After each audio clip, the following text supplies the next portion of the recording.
there are constraints to innovation, especially in the modern workplace. There are common ones. First of all, you hear that our organization do not really encourage innovation. There's no innovation culture, for instance. You also hear things like there is no reward for innovation within the organization. The leadership of the organization are not attuned to innovation culture. And we also hear things like we don't fund innovation here. But these are all, very, very exciting things to say.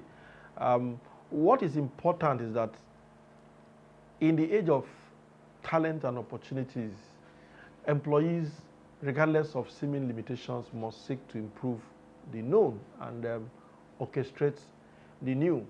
And what it means is that at individual levels, we must deliberately find ways to create innovation within our, zones of influence. You ask yourself how much of communication as a tool is being used to achieve that. You must begin to look at build a lateral or horizontal communication system, which ensures peer-to-peer engagement, which ensures feedback and partnership. We also look at what kind of collaboration system do you have within the organization. You must seek to build what I call a smart collaboration. A smart collaboration ensures that you leave your comfort zone, you leave your silo, to have a bottom-up synergy with people who are ordinarily not within your immediate operating circle. And you also can also look at what I call an aspirational community building system, which means identifying people who shares their strength is a function of the differences they have, differences of opinion, differences of perspective. Now, once you're able to forge some level of understanding with such people, you are likely going to be focused on the big picture and the whole benefits. And over time, the institutions begin to embrace an employee-led organization. That's beyond scaling it up, because scaling is also another level. But at an individual level, a professional must seek to be focused on employee-led problem solving. They actually tested models and methods that have been used to enhance employee-led problem solving or employee innovation within organizations. Some of the commonest is what we call slack time. Slack time, or what some people call timeouts, is essentially organizations providing time for employees to be involved in things that are away from their routines.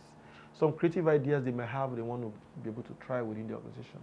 Some of the organizations that have tried it successfully, Google have what they call innovation time off. Innovation time off enables employees to identify people of like minds, embark on some projects. Those, to some level, they are accountable, but they are not within their normal routine of job. So what happens is that through such mechanisms and activities, they're able to build some level of innovation. Things are shared and new things are also known.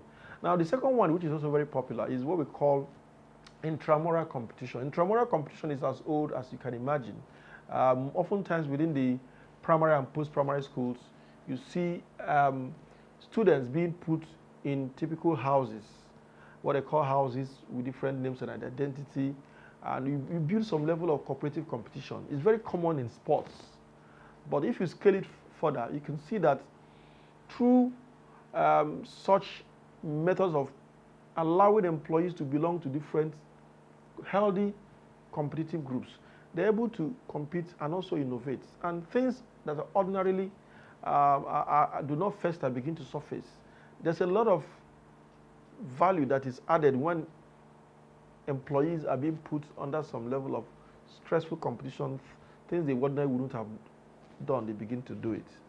Now you have the third one. The third one is what you call the open forum. Open forum is probably one of the oldest. Open forum is still an analog model in its sense, but it brings the real concept of employee engagement to the fore. The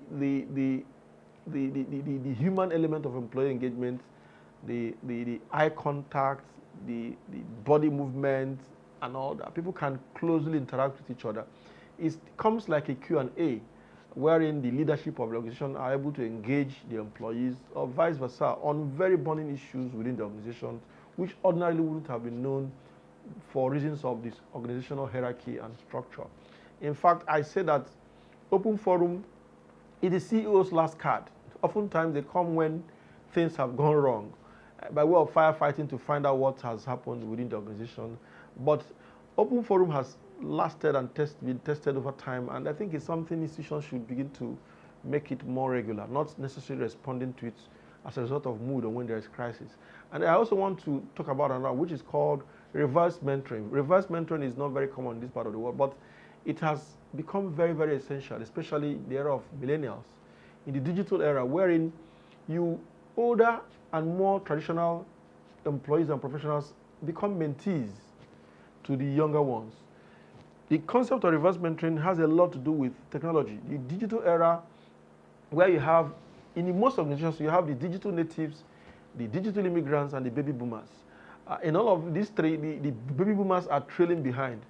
And most of what you do border on how well technology is being used to transform business. So you discover that the bulk of the knowledge of what needs to happen is within the millennials, while the decision-making structure is within the baby boomers and the Generation X.